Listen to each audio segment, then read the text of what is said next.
message vous est présenté par l'Assemblée chrétienne Le Tabernacle. www.letabernacle.net.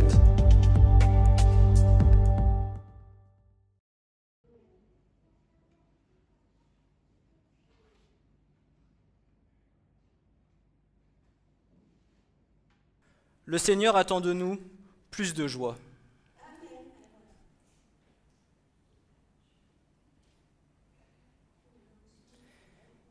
Tout le monde a des combats. Tout le monde a des épreuves. Tout le monde a des souffrances.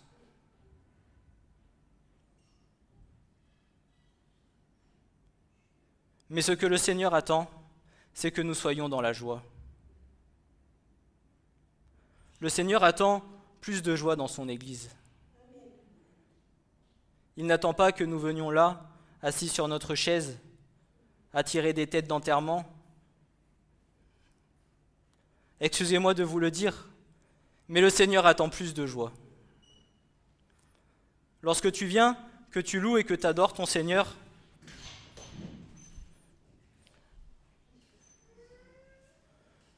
le Seigneur attend que tu sois dans la joie, dans l'adoration de ton Maître.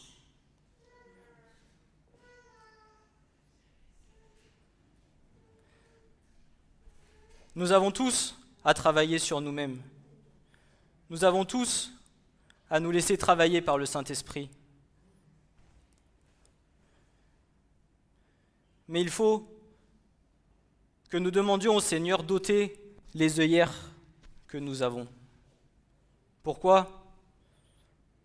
Parce que tu es centré sur toi-même, parce que tu regardes à ta propre vie, parce que, en étant centré sur toi, tu vas avoir tendance à te lamenter sur ton sort, à te dire « Ah Seigneur, je suis comme ci, je suis comme ça, j'ai mal ici, j'ai mal là. » Mais regarde au dehors, regarde à ton prochain, regarde la souffrance que certains peuvent avoir. Et c'est souvent que le Seigneur me reprend sur ça pour ma vie, parce que je vais souvent tendance à avoir à me morfondre sur mes souffrances, sur mes problèmes. Et bien souvent, le Seigneur m'amène une personne qui va venir me témoigner de sa vie. Et lorsque je regarde et que j'entends son témoignage, et que j'analyse ma vie comparée à ce que cette personne peut vivre, je me dis, merci Seigneur, parce que quelque part, je n'ai pas à me plaindre.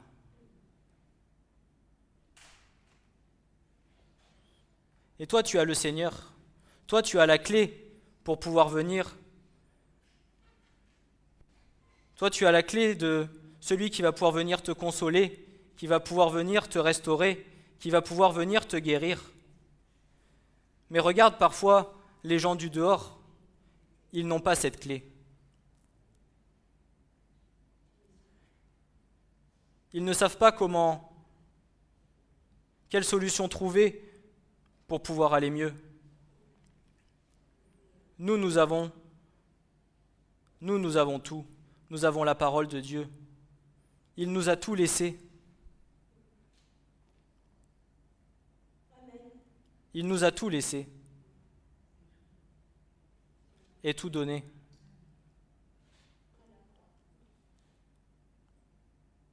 Le Seigneur attend plus de joie dans son Église. C'est ce que j'avais fort sur mon cœur ce matin.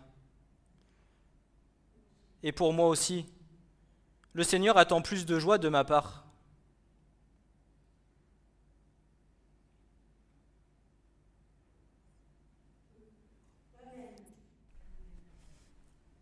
Ça n'a rien à voir avec le message de ce matin, mais j'avais besoin de le dire. Parfois, vous allez aller voir dans d'autres églises, vous allez voir les gens taper des mains, louer, chanter, adorer leur Dieu parce qu'ils sont heureux d'être là pour lui. Ils sont heureux de venir lui rendre gloire. Ils ne viennent pas là juste pour assister à un culte, pour apaiser leur bonne conscience et ressortir dehors comme ils sont rentrés.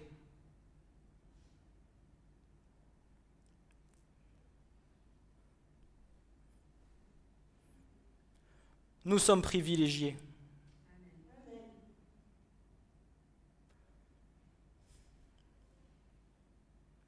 Alors regarde un peu, ouvre tes œillères ouvre la tente de ton cœur et regarde au dehors tout ce qui se passe. Regarde toute la souffrance.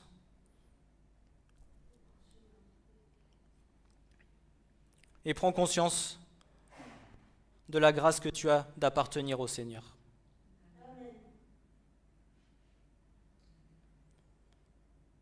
Tu es un morceau du cœur de Dieu, et Dieu te l'a révélé.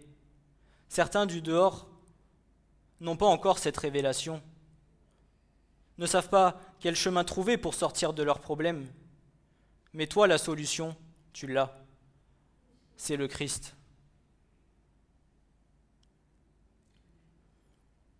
Alors même si certaines épreuves vont être difficiles à vivre, sois dans la joie. Quand vous regardez la vie de Paul, tout ce qu'il a vécu, tout ce qu'il a enduré pour avoir obéi au Seigneur, malgré toutes ses souffrances, il était dans la joie.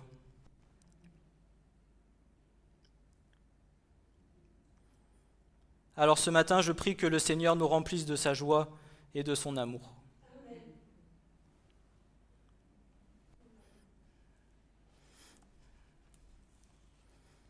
C'était une petite parenthèse.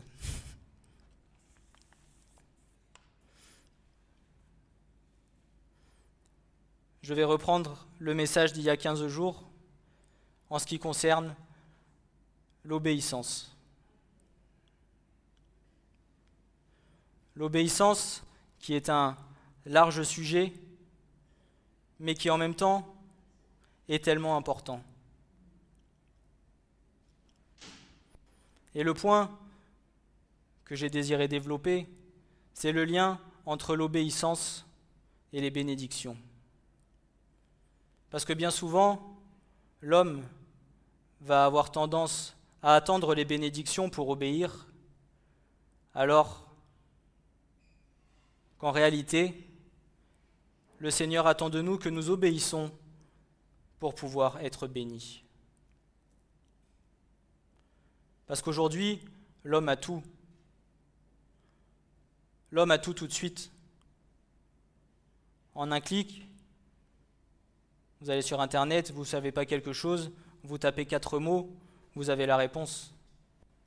L'homme veut tout de suite. Lorsqu'il va prier, qu'il va demander à Dieu quelque chose, il a du mal à patienter, il a du mal à attendre. Et c'est bien pour cela souvent que l'homme veut d'abord avoir la bénédiction pour dire, écoute, Dieu, si tu me bénis, alors je ferai ça pour toi. Mais sache que si c'est ce que tu fais, tu es dans le chemin inverse de ce que Dieu attend. La récompense de ton obéissance sera ta bénédiction.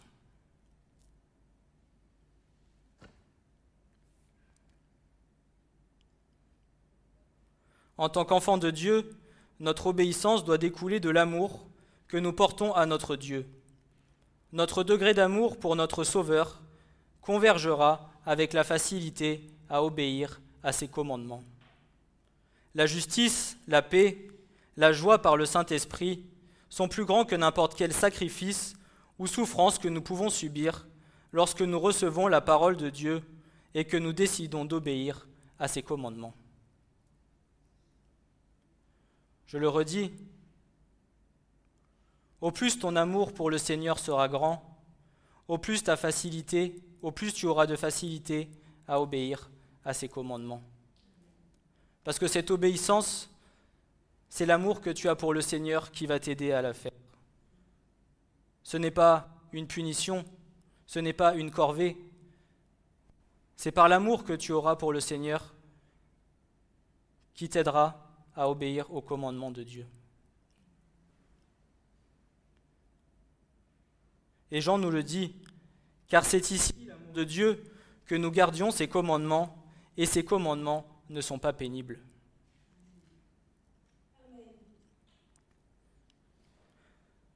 L'obéissance est la seule voie, quelles que soient les circonstances, qu'un véritable enfant de Dieu est à suivre. Je parle de l'obéissance à une vérité connue et non pas à des plans que nous nous sommes posés et venant de nos propres raisonnements. Assure-toi que les voies et les plans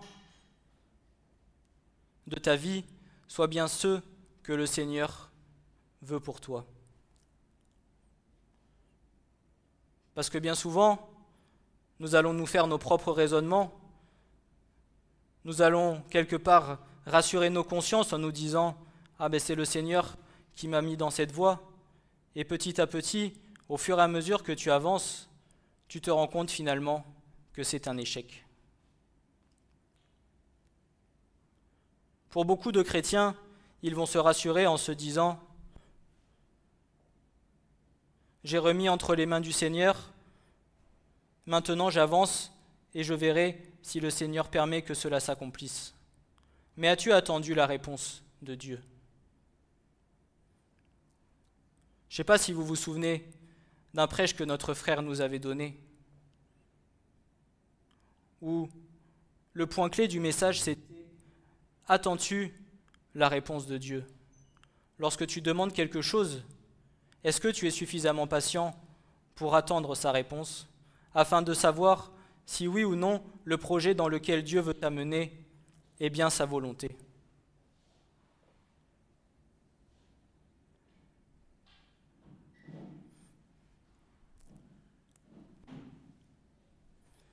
Il nous faut être vigilants entre nos propres pensées, nos propres raisonnements et ce que Dieu veut pour nos vies.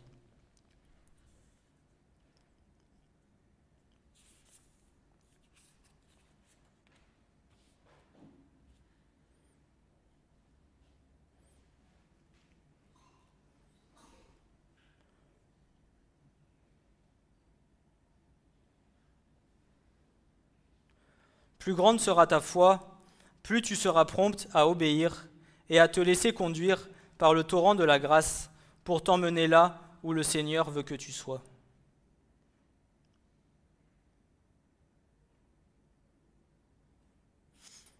La condamnation qui est infligée à tous les hommes se concrétise lorsque l'homme rejette Dieu et sa révélation qui est écrite dans son cœur ou révélée dans sa parole écrite. La justification qui donne la vie à tous les hommes est tout aussi puissante. Cette justification se concrétise dans la vie de l'homme lorsqu'il reçoit et accepte Christ dans son cœur, en recevant sa grâce, sa vie et le don de la justice par Jésus-Christ.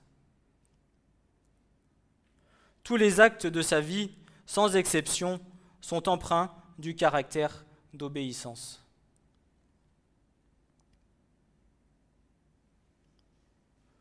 Tous les actes de la vie de Christ ont été empreints du caractère d'obéissance. Tout ce que Christ a fait tout au long de sa vie n'ont été que l'obéissance à ce que le Père lui avait dit de faire. Qui est ton Père ?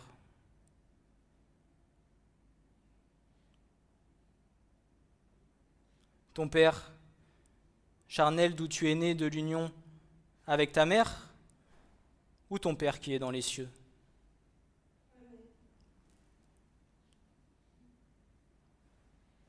À qui donnes-tu priorité dans l'obéissance ? L'homme charnel, le Père charnel ou le Père spirituel ?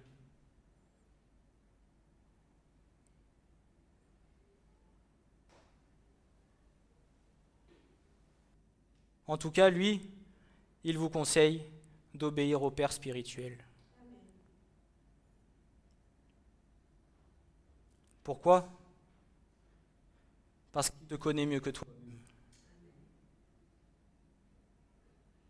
Il te connaît mieux que toi tu te connais.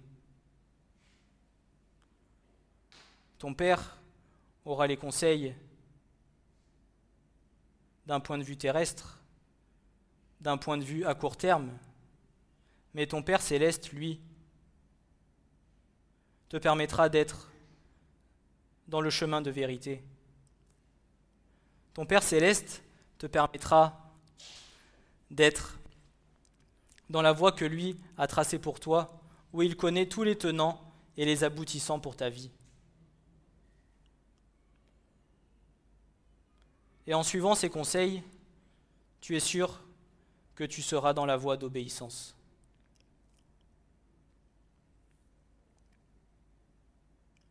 Le Christ faisait toujours les choses qui plaisaient au Père, ne cherchant point sa propre volonté, mais la volonté du Père qui l'avait envoyé. Tout ce que le Christ recevait comme ordonnance autre que son Père, il n'y obéissait pas. Pourquoi ? Parce qu'il savait qu'il ne devait obéir uniquement à son Père qui était dans les cieux.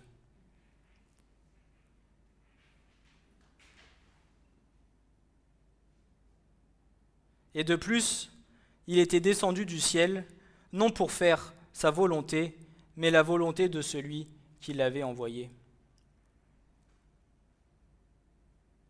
Pourquoi, selon toi, tu as été placé dans cette génération ?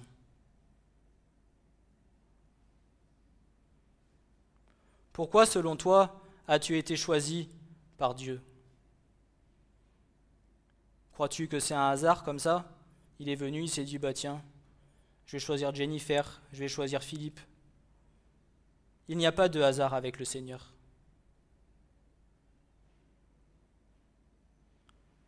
Tout comme le Christ, tu as été choisi pour accomplir la volonté du Père et non pas ta propre volonté. Tu as été choisi pour grandir et pour obéir aux commandements de Dieu et non pas aux commandements de cette terre. La porte est étroite et il n'y aura qu'un reste. À toi de choisir le chemin que tu veux, le chemin large et spacieux, où tu peux désobéir, ou le chemin étroit et resserré, auquel tu te dois d'être soumis au commandement du Père. Mais le Seigneur te laissera le choix.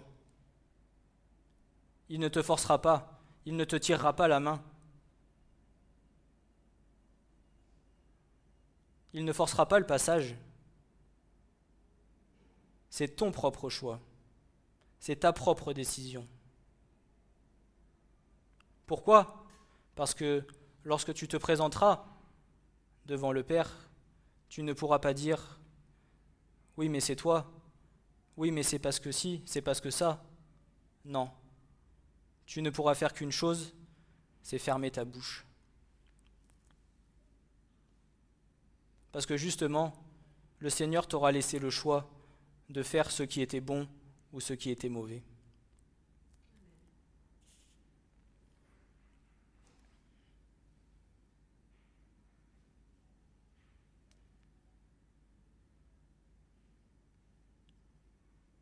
Écoutez.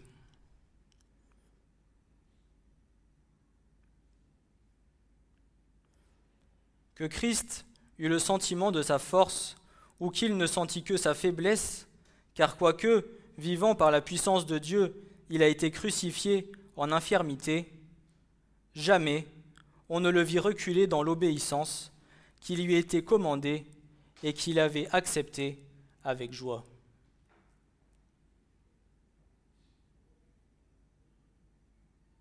C'était avec joie que le Christ avait désiré obéir à son Père. Et toi, ce matin, j'espère que c'est avec joie que tu désires obéir à la parole de Dieu. Que ce n'est pas par contrainte, que ce n'est pas dans la souffrance, mais que c'est dans la joie, parce que tu aimes ton Dieu de tout ton cœur, de toute ton âme, de toute ta force et de toute ta pensée.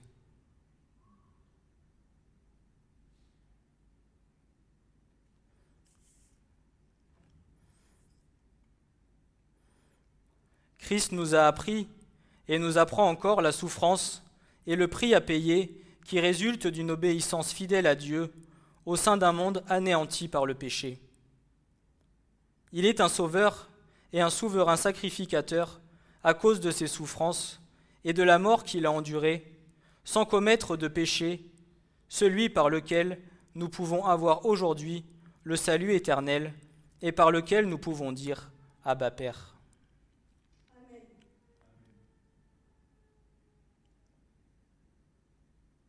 Vous voyez comment le Seigneur fait ?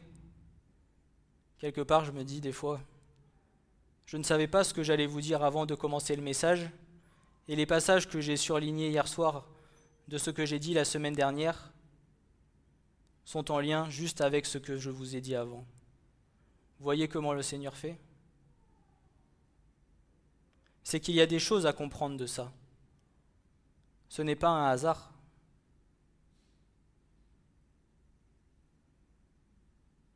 Il n'y a pas de hasard avec le Seigneur. Ça, il faut bien que nous le comprenions.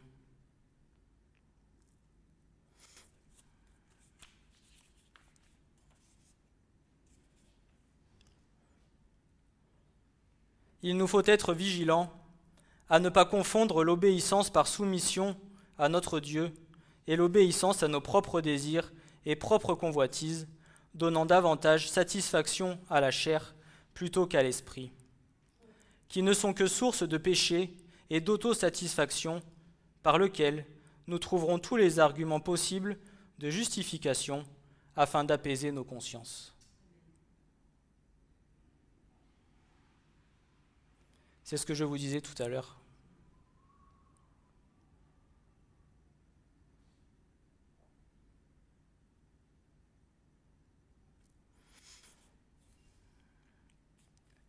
Pour beaucoup de chrétiens de cette génération, ils viendront parler d'obéissance et de soumission à notre Seigneur l'Éternel, mais cette obéissance ne sera que sur des fondements et des lois bâties et fondées par l'homme lui-même, détournant la parole même de vérité, afin de trouver en cette loi une satisfaction de la chair, plutôt qu'une purification et une sanctification par l'Esprit Saint. C'est bien plus souvent une obéissance aux hommes qu'ils réclament, plutôt qu'une obéissance à Dieu. Pourquoi ? Parce que pour obéir à Dieu, tu as un prix à payer. Mais ce prix-là a bien plus de valeur que l'or. Ce prix-là, c'est le prix de la vie éternelle. Un jour pour Dieu, c'est comme 1000 ans. Et 1000 ans, c'est comme un jour. Parfois, j'analyse ce passage sur la terre et je me dis, Seigneur, j'ai encore 70 ans à vivre. C'est long. Mais lorsque vous regardez 70 ans comparé à l'éternité, vous vous dites, Seigneur, peut-être mieux vaut-il payer le prix pendant 70 ans pour avoir la vie éternelle que d'avoir 70 ans dans la paix à faire ce que j'ai envie de faire comme je le désire pour avoir l'éternité dans les temps de feu et de soufre, à souffrir dans les cris, dans la souffrance, pour l'éternité. Parce qu'il faut bien que nous le comprenions. C'est aussi pour l'éternité de l'autre côté. Ce n'est pas que dans le royaume de Dieu.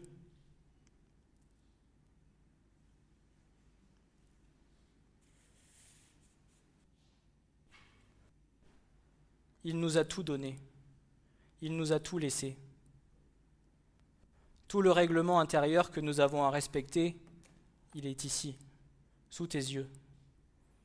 À nous de savoir si nous désirons le mettre en pratique ou si nous ne voulons pas respecter ce que Dieu nous demande. Mais prends conscience qu'à chaque fois que tu désobéis à ton Père, tu le fais souffrir. Lorsque ton fils ou ta fille te désobéit alors que tu lui as donné un conseil qui était bon pour lui, cela ne te fait-il pas mal dans ton cœur ? Il en est de même pour le Père.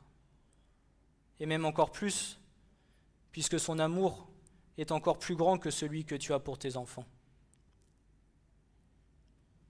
Il n'y a que le mot amour pour justifier l'amour que le Père a pour nous, mais c'est bien au-delà de ce mot. Puisqu'il a été jusqu'à sacrifier son Fils unique pour ta vie, pour ma vie, pour la vie de tous ceux de ce monde.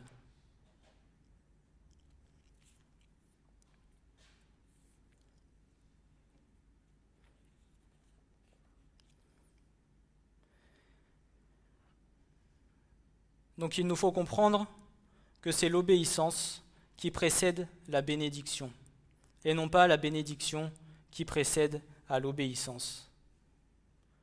L'obéissance sera la source et précédera la bénédiction. L'homme, qu'il soit affermi ou débutant dans le chemin de la foi, se doit d'avoir bien compris cet enseignement. Un cœur, une âme obéissante, et disposée à l'obéissance dans l'amour de la parole, recevra le fruit de la bénédiction de notre Père céleste. Ce à quoi le Père regarde, c'est la motivation de ton cœur. Amen. Ta motivation à l'obéissance doit puiser sa source de l'amour que tu portes à ton Seigneur et à ton Sauveur.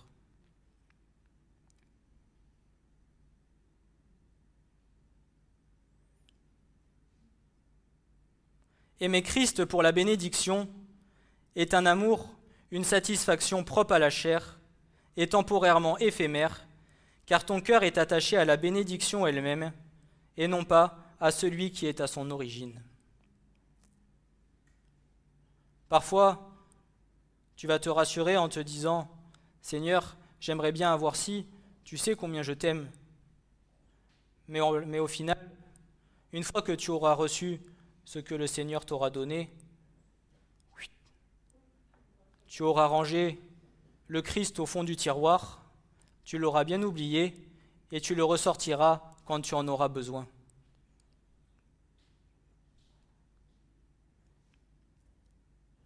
Le Christ n'est pas la sonnette d'alarme que tu viens tirer quand tu en as besoin.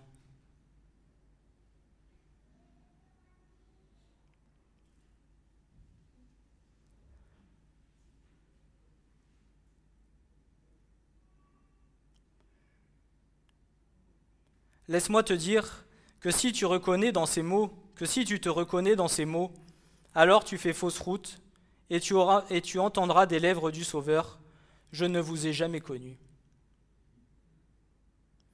Puisque chaque fois que tu t'adresseras au Seigneur, c'est par intérêt.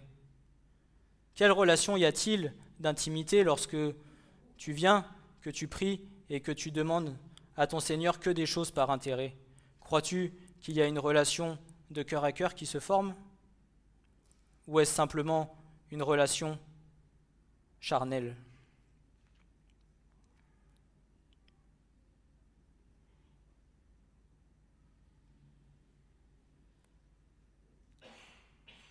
Sans avoir préalablement obéi, on ne peut point s'assurer qu'on sera béni. Or, la preuve en repose sur cette grande vérité et qui se doit d'être claire dans nos cœurs. Les commandements de Dieu ne perdent jamais leur puissance et leur force obligatoire, étant la base de notre foi, malgré la cessation de certaines circonstances extraordinaires dans les bénédictions promises à leur observation, car, sauf certains cas de détail, ces commandements sont toujours moraux dans leur caractère, c'est-à-dire qu'étant observés, ils tendent par la nature des choses qu'ils prescrivent à manifester en nous et à exprimer le caractère moral de Dieu avec lequel ils sont un moyen de relation, de sorte que nous en avons notre fruit en sanctification. Or c'est là ce qui rend les commandements de Dieu constamment et invariablement obligatoires. Écoutez ce passage de Deutéronome au chapitre 30, versets 1 à 11. Et lorsque toutes ces choses que j'ai mises devant toi seront venues sur toi, la bénédiction et la malédiction, et lorsque tu les auras rappelées dans ton cœur, parmi toutes les nations où l'Éternel ton Dieu t'aura chassé, que tu seras retourné à l'Éternel ton Dieu et que tu auras écouté sa voix, selon tout ce que je te commande aujourd'hui, toi et tes fils, de tout ton cœur et de toute ton âme. Il arrivera que l'Éternel ton Dieu rétablira tes captifs et aura pitié de toi, et il te rassemblera de nouveau d'entre tous les peuples où l'Éternel ton Dieu t'avait dispersé. Quand tes dispersés seraient au bout des cieux, l'Éternel Dieu te rassemblera de là et te prendra de là. Et l'Éternel, ton Dieu, te ramènera dans le pays que tes pères ont possédé. Et tu le posséderas. Et il te fera du bien, et il te rendra plus nombreux que tes pères. Et l'Éternel, ton Dieu, circoncira ton cœur et le cœur de ta semence, pour que tu aimes l'Éternel, ton Dieu, de tout ton cœur et de toute ton âme, afin que tu vives. Et l'Éternel, ton Dieu, mettra toutes ces malédictions sur tes ennemis et ceux qui te haïssent, qui t'ont persécuté. Et toi, tu reviendras, et tu écouteras la voix de l'Éternel, et tu pratiqueras tous ces commandements que je te commande aujourd'hui. Et l'Éternel, ton Dieu, te fera surabonder en prospérité dans toute l'œuvre de ta main, dans le fruit de ton ventre, et dans le fruit de tes bêtes, et dans le fruit de ta terre, car l'Éternel prendra de nouveau plaisir en toi, pour ton bien, comme il a pris plaisir en tes pères, car tu écouteras la voix de l'Éternel. Ton Dieu, pour garder ses commandements et ses statuts, ce qui est écrit dans ce livre de la loi, quand tu retourneras à l'Éternel, ton Dieu, de tout ton cœur et de toute ton âme. Car ce commandement que je te commande aujourd'hui n'est pas trop merveilleux pour toi, et il n'est pas éloigné.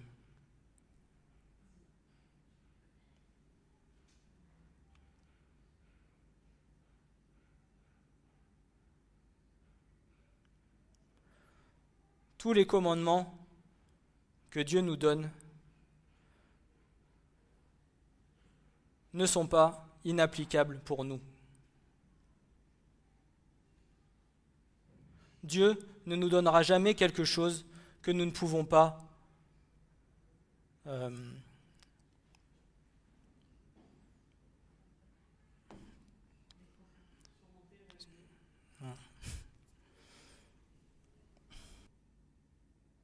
nous ne pouvons pas mettre en pratique.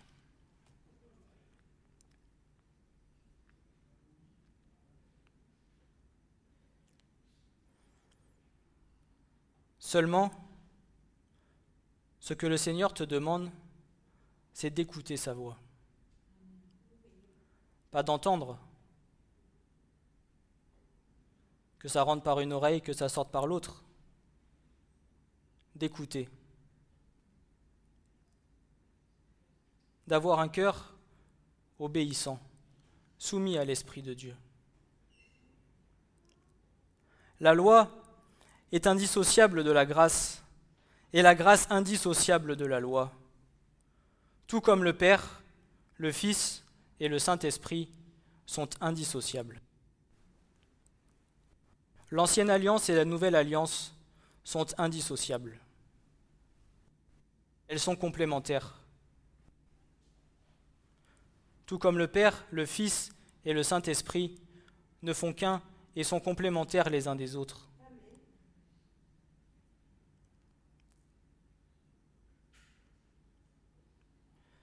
Si tu entends quelqu'un te dire « Mon frère, ma sœur, tu es trop strict, tu es trop dur »,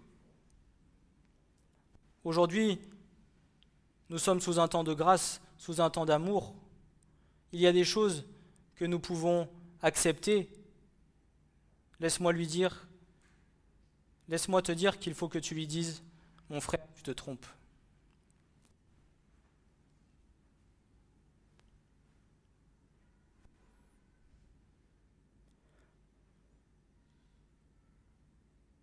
Christ est venu afin d'accomplir la loi parfaite, révélée par Dieu à Moïse sur le mont Sinaï, car le but de la loi se trouve en lui-même.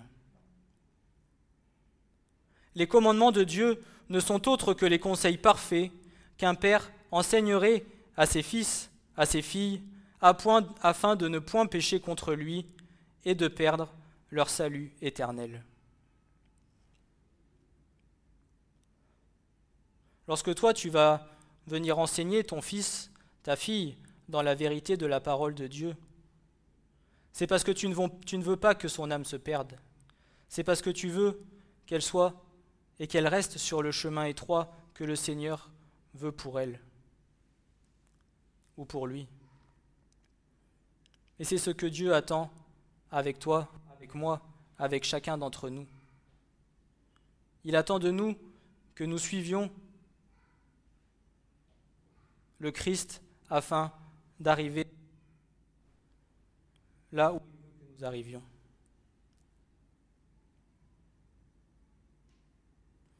Aujourd'hui, si tu entends sa voix, n'endurcis pas ton cœur, car de lui sont les issues de la vie. Si aujourd'hui, le Saint-Esprit parle à ton cœur, même s'il te reprend, même si c'est dur à entendre, accepte-le et remercie-le pour ce qu'il te dit. Et si c'est dur, demande-lui d'accepter ses paroles. Demande-lui qu'il t'aide à pouvoir les mettre en pratique.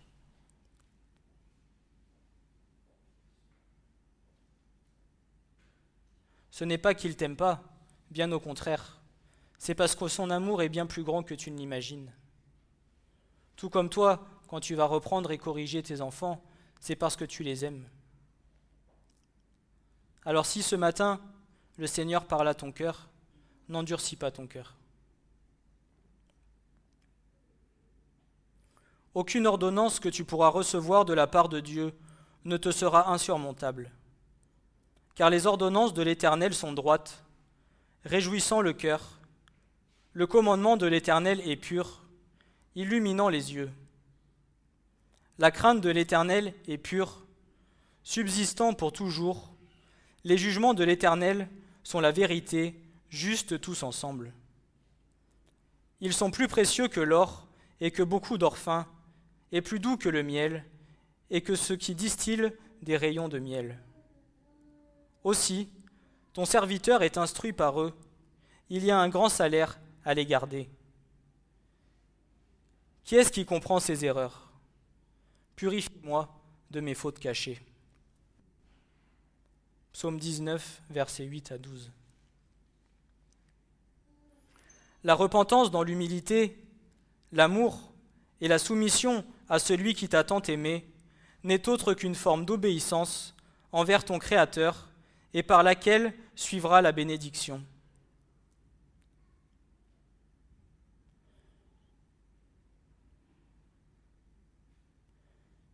Si vous regardez souvent les jeunes convertis à qui le Christ vient de se révéler dans leur vie, vous regarderez combien le Seigneur les bénit. Je me souviens, au début de notre conversion, on nous appelait les bénis oui-oui. On nous disait, dis donc, vous êtes bénis du Seigneur. Et c'est vrai. Parce qu'au début de notre conversion, nous sommes tout feu, tout flamme, nous voulons obéir au Seigneur, nous voulons mettre nos vies en règle, mais au fur et à mesure que nous avançons, le Seigneur va aussi nous mettre à l'épreuve pour voir si oui ou non nous voulons rester dans cette obéissance.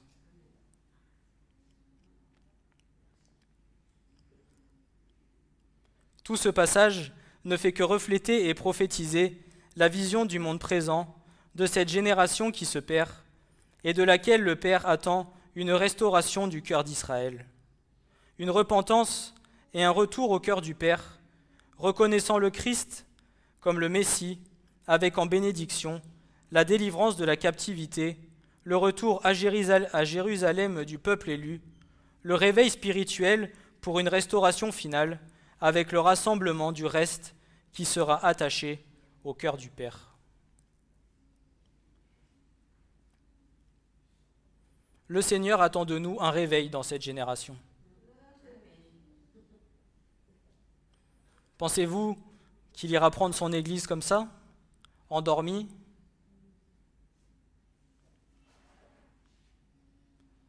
sans le feu, sans la joie, sans la puissance de l'esprit.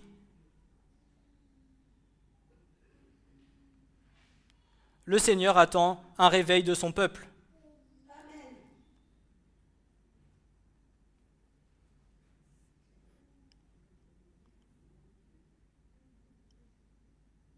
Et Paul nous le dira dans son chapitre 10 à l'Épître aux Romains, où Paul appelle les Juifs incrédules à se soumettre à la justice de la foi ou à confesser le nom du Messie, dont le nom avait toujours été l'objet chéri de ceux qui comprenaient la loi, et leur seule espérance, leur seule consolation, spécialement dans leur état de dégradation et de souffrance présent.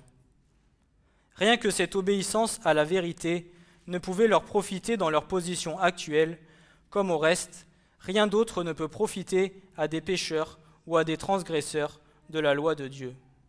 Revenons de tout notre cœur au cœur de celui qui nous a aimés le premier.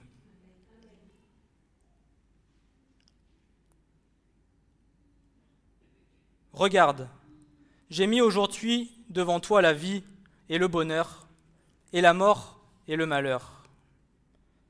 En ce que je te commande aujourd'hui d'aimer l'Éternel, ton Dieu, de marcher dans ses voies, de garder ses commandements et ses statuts et ses ordonnances, afin que tu vives et que tu multiplies, et que l'Éternel ton Dieu te bénisse dans le pays où tu entres pour le posséder.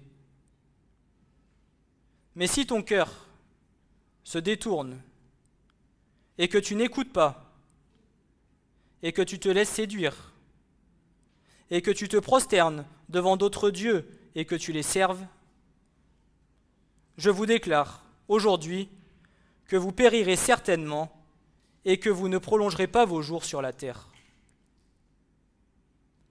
Ou en passant le Jourdain, vous entrerez afin de la posséder. J'appelle aujourd'hui à témoin contre vous les cieux et la terre. J'ai mis devant toi la vie et la mort, la bénédiction et la malédiction. Choisis la vie afin que tu vives, toi et ta semence. Il n'en va pas que de ta propre vie. Il en va de la vie de tes enfants et de tes petits-enfants et de tes arrière-petits-enfants et de toutes les générations à venir.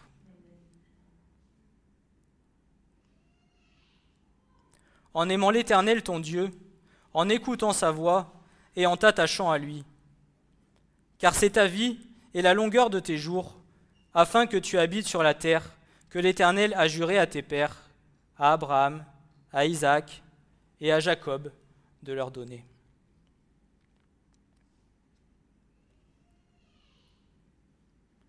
Jésus dit, « Si quelqu'un veut faire la volonté de Dieu, il connaîtra de la doctrine si elle est de Dieu ou si moi je parle de par moi-même. » Le principe est assez clair.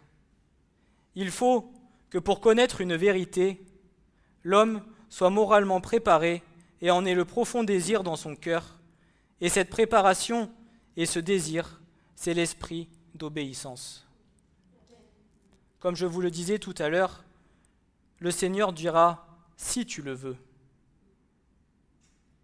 Il ne viendra pas te dire « fais », il te dira « si tu le veux ». Il te laisse le choix. Une fois de plus, Christ ne forcera pas la porte de ton cœur, il te laissera faire tes propres choix. Il n'est pas question ici d'un acte extérieur, mais de l'intention préalablement produite dans l'âme, intention qui se manifestera nécessairement dans des actes extérieurs quand l'âme se trouvera placée devant la volonté de Dieu.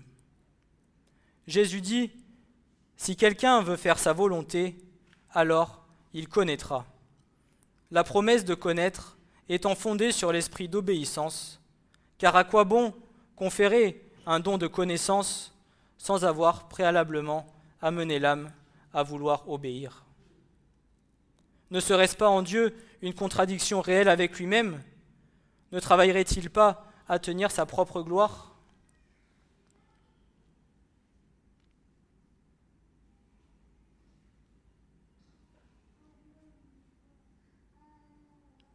Jean nous dira, au chapitre 14, versets 21 à 24, « Celui qui a mes commandements et qui les garde, parce que tu peux les avoir et ne pas les garder et ne pas les mettre en pratique.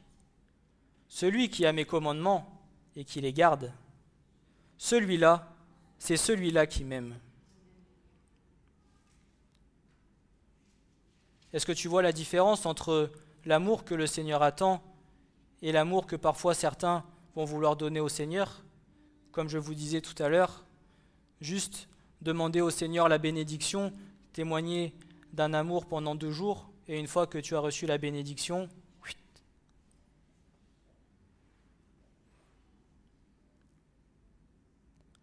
et celui qui m'aime sera aimé de mon Père, et moi, je l'aimerai et je me manifesterai à lui. Jude, non pas l'Iscariote, lui dit, « Seigneur, comment se fait-il que tu vas te manifester à nous et non pas au monde ?» Jésus répondit et lui dit, « Si quelqu'un m'aime, il garde ma parole, et mon Père l'aimera, et nous viendrons à lui, et nous ferons notre demeure chez lui. »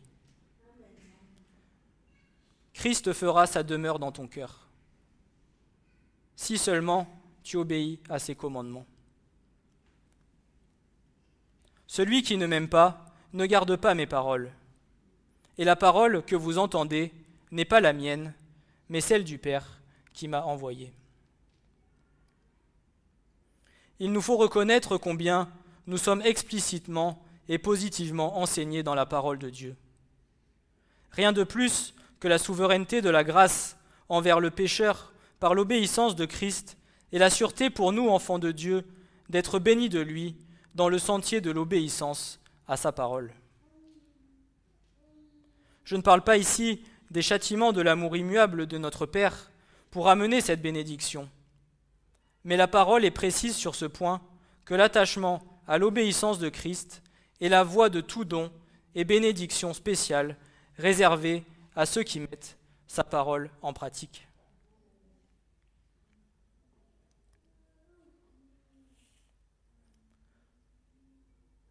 Le programme est long.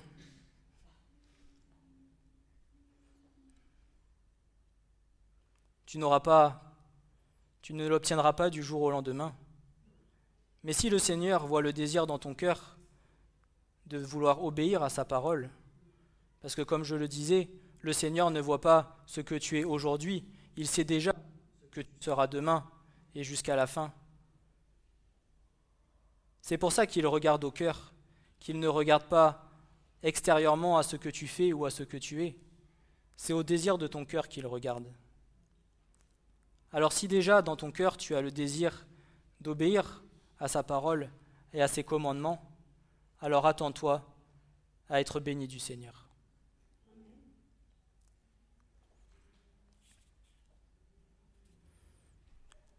Et si tu n'arrives pas à mettre en pratique certaines choses que le Seigneur te demande, demande-lui son aide et il sera là pour t'aider.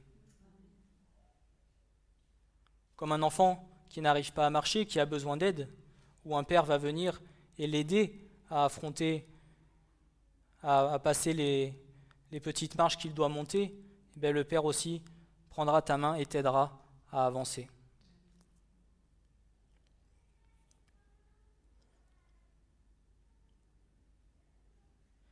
Il nous faut également être vigilants en ce qui concerne l'ennemi. Parce que Satan peut aussi essayer de nous détourner dans l'obéissance de la parole de Dieu. Il l'a bien fait avec le Christ dans le désert. Ne crois-tu pas qu'il pourrait le faire encore plus avec toi, avec moi, avec chacun d'entre nous ? Il serait logique de penser que les chrétiens discerneraient intuitivement que l'obéissance est le sentier préparé pour eux. Mais l'ennemi n'est pas surmonté par la simplicité de la vérité, parce que nos âmes ne sont pas simples et qu'en une manière ou une autre, ils sont attachés à des choses qui ne sont pas de l'esprit et sous l'influence desquelles la simplicité de la vérité a perdu sa puissance en eux devant la subtilité de l'ennemi. On repousserait de rejeter ouvertement la parole. Si jamais toute la parole était vraiment torturée, qu'il n'y aurait pas de similitude avec la parole de vérité, alors tu saurais directement que c'est l'ennemi qui vient te piéger. Seulement, il est plus malin que ça.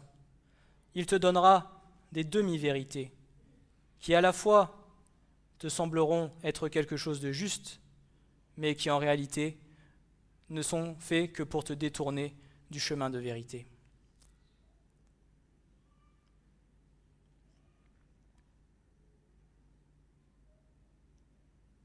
On repousserait de rejeter ouvertement la parole. C'est pourquoi Satan ne se présente pas en proposant la désobéissance, mais il modifie l'obéissance par des préliminaires et en introduisant quelque chose à la place de la parole de Dieu. Aussi n'est-ce point avec de simples et grossiers mensonges que le tentateur séduit les chrétiens. Il manquerait son but et procède par conséquent en général différemment. Quand il dit à Ève « Vous serez comme Dieu », il y avait du vrai dans cette parole, car Dieu dira plus tard « Voici, l'homme est devenu comme l'un de nous pour connaître le bien et le mal. » Quand il va dire à Ève « Va, mange du fruit de l'arbre de la connaissance et tu connaîtras le bien et le mal. » Quelque part, il ne disait pas faux, mais lorsqu'il dit « Vous serez comme des dieux », il y a la séduction. Et vous voyez comment la parole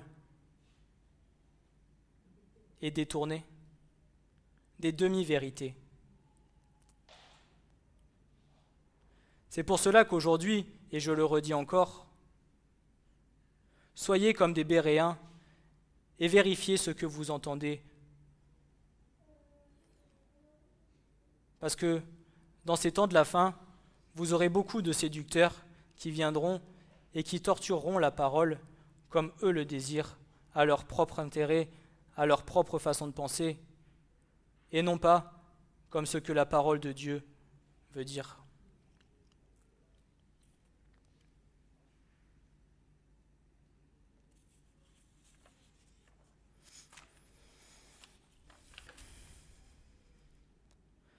Ce déluge de mots, cette ruine effrayante, n'a fait qu'attirer le monde vers la désobéissance, qui fut le résultat de cette vérité présentée par le tentateur, entraînant des conséquences désastreuses, ce à quoi elle était destinée à produire étant une fois consommée et dont nous récoltons les fruits encore aujourd'hui. Le meilleur moyen de repousser Satan est donc la simple vérité, les paroles qui sont sorties de la bouche de Dieu, cette vérité dans laquelle notre bonheur est renfermé. Et si notre faiblesse, qui peut parfois nous jouer des tours, donne accès à l'adversaire, prenons pour nous défendre l'épée de l'esprit, la sagesse de la parole, dans ce qu'elle nous enseigne, et usons de cette vérité écrite, dont une bonté illimitée, instruite d'avance dans les faiblesses que nous pouvons rencontrer, et de la subtilité de notre puissant adversaire, nous a dotés dans la prévision des avantages que l'ennemi chercherait à tirer de notre position. Satan a cherché à persuader le Sauveur de suivre sa volonté en des choses qui n'étaient pas mauvaises en elles-mêmes, lui suggérant d'user de ses privilèges de fils. Quelle subtilité chez le prince de ce monde! Il cite à Jésus une promesse inconditionnelle renfermant un privilège qui appartenait légitimement au Fils de Dieu, au Messie d'Israël. Si tu es fils de Dieu, jette-toi d'ici en bas, car il est écrit, il donnera des ordres à ses anges à ton sujet pour te garder, et ils te porteront sur leurs mains, de peur que tu ne heurtes ton pied contre une pierre. Et Jésus répondant lui dit, il est dit, tu ne tenteras pas le Seigneur ton Dieu. Luc 4, versets 9 à 12. Quel raffinement de ruse et de malice! Satan dirait-il la vérité, lui qui est menteur? Non. Mais si Satan lui-même alléguait une promesse du Dieu de vérité, ce Dieu de vérité se devait de faire honneur à sa promesse. Que Jésus y croit donc, s'il est le Fils de Dieu, qu'il en réclame l'accomplissement afin de manifester la puissance et la gloire de Dieu, rien de plus plausible au premier abord. Se précipiter de si haut, impunément, en se reposant sur une simple parole de Dieu, quelle gloire pour Jésus, quel sceau cela imprimerait à sa mission, quel témoignage à la fois éclatant et digne rendu à sa personne, quelle énergie ajoutée à son ministère. Pourquoi donc hésiter? Dieu ne tiendrait-il pas des promesses et des promesses faites à son Fils? Dieu se montrerait-il menteur? Ne s'agissait-il pas de ce qui était l'honneur et la place du Messie? Mais c'était une proposition de Satan. Aussi n'obtint-elle qu'un refus absolu du Seigneur, car, quoique fils, il s'était constitué serviteur de Dieu et n'avait pas d'ordre de sa part pour agir. Christ n'obéissait qu'aux ordres et aux commandements venant du Père.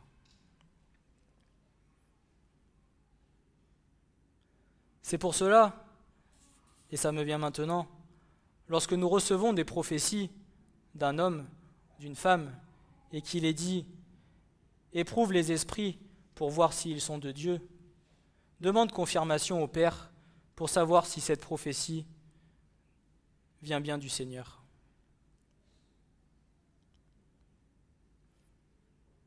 Non pas pour dire que tu ne fais pas confiance à la personne qui t'a donné cette prophétie, mais pour t'assurer que cela vient bien de Dieu.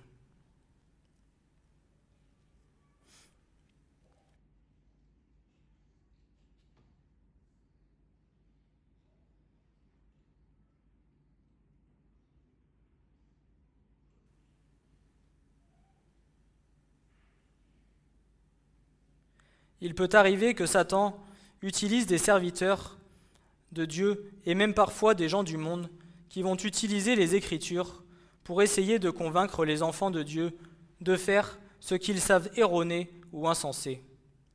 Il nous faut connaître les Écritures et être des Béréens afin de se méfier de ce qui déforme les Écritures, afin d'assouvir les désirs de la chair et de détourner les âmes de la vérité. Et Pierre nous dira, ceux qui viennent à tordre la parole à leurs propres avantages sont appelés à leur propre destruction.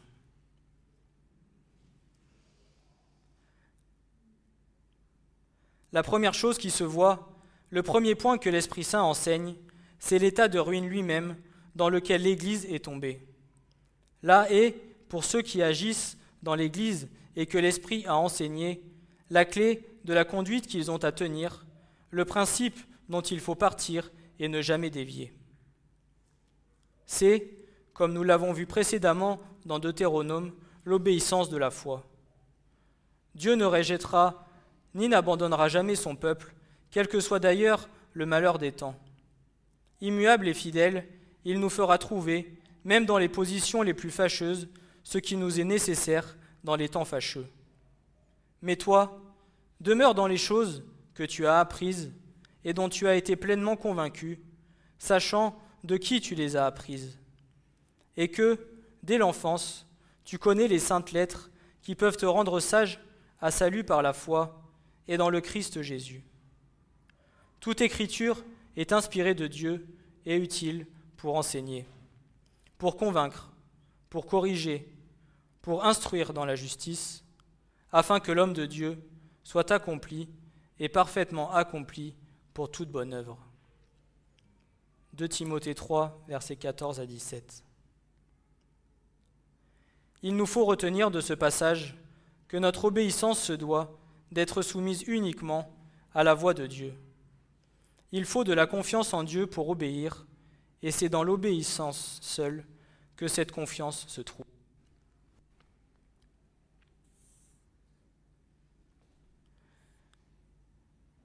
Un dernier point, et j'en aurai fini. L'obéissance caractérise la vraie marche par l'esprit.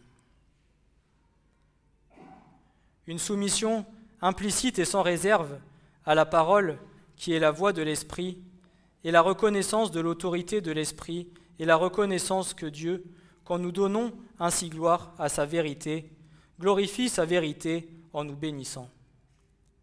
Dans nos premiers pas dans la foi, nous pourrons nous assurer que la bénédiction nous accompagne, car c'est le témoignage de l'Esprit que nous suivons, et c'est honorer l'Esprit que de ne chercher la bénédiction que dans cette voie.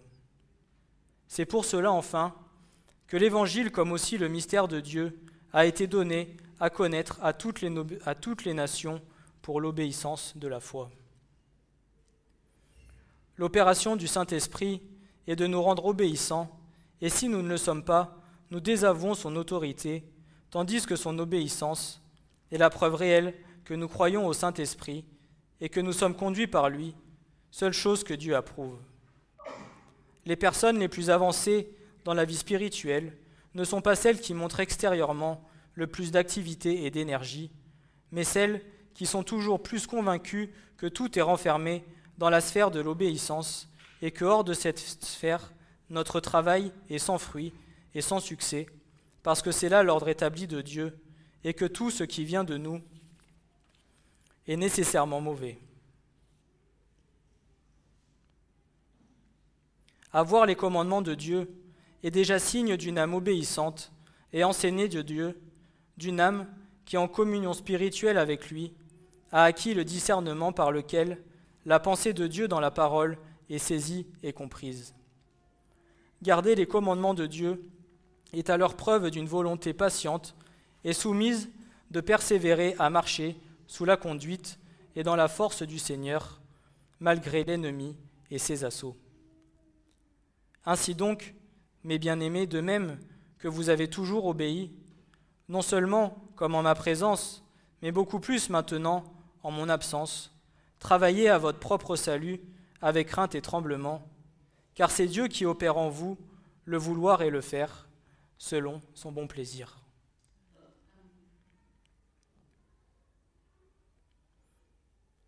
Au contraire, s'attacher à des traditions, à des choses établies par l'homme, prouve manifestement que l'on n'a pas les commandements du Seigneur, et quand la route de l'obéissance est bien frayée devant nous, refuser, pour une raison ou pour une autre, d'y marcher fidèlement, est une marque que nous ne voulons pas les garder, double témoignage rendu contre nous-mêmes que nous n'aimons pas celui qui a donné ses commandements.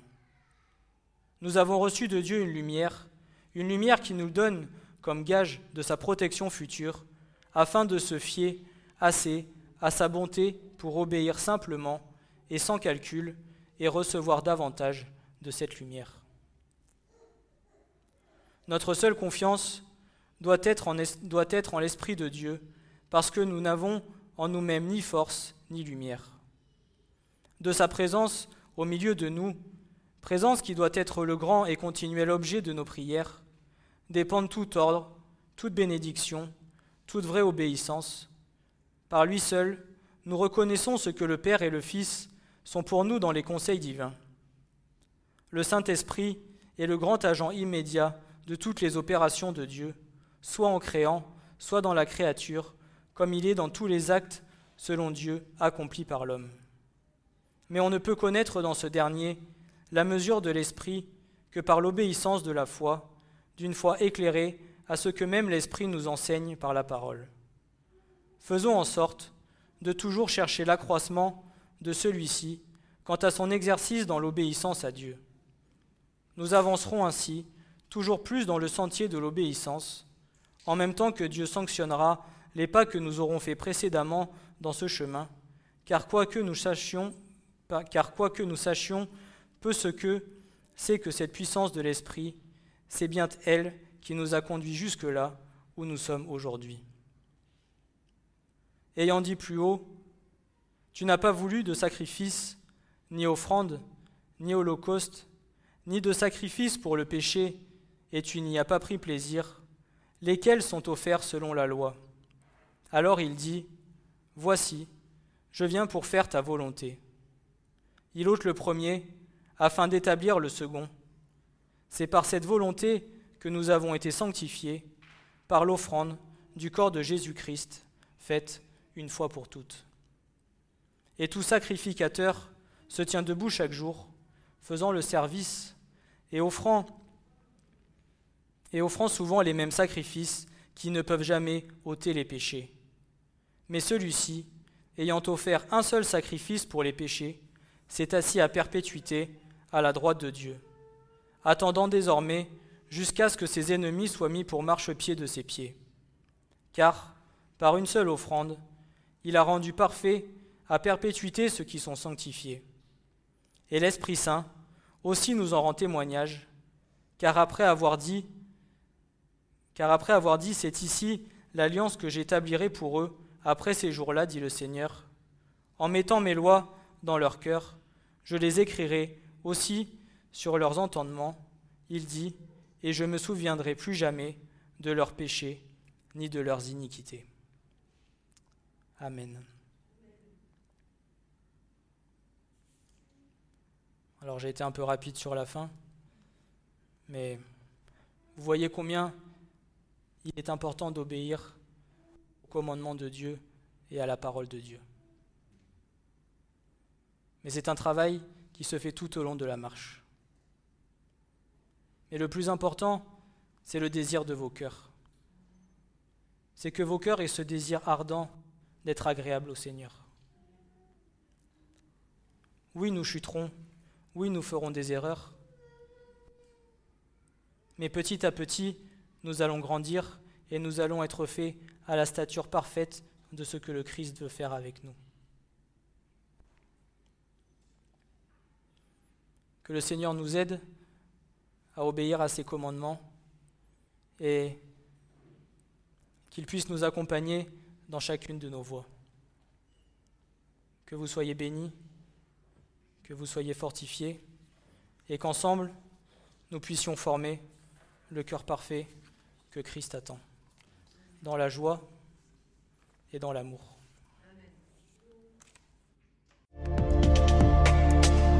Ce message vous a été présenté par l'Assemblée chrétienne Le Tabernacle. www.letabernacle.net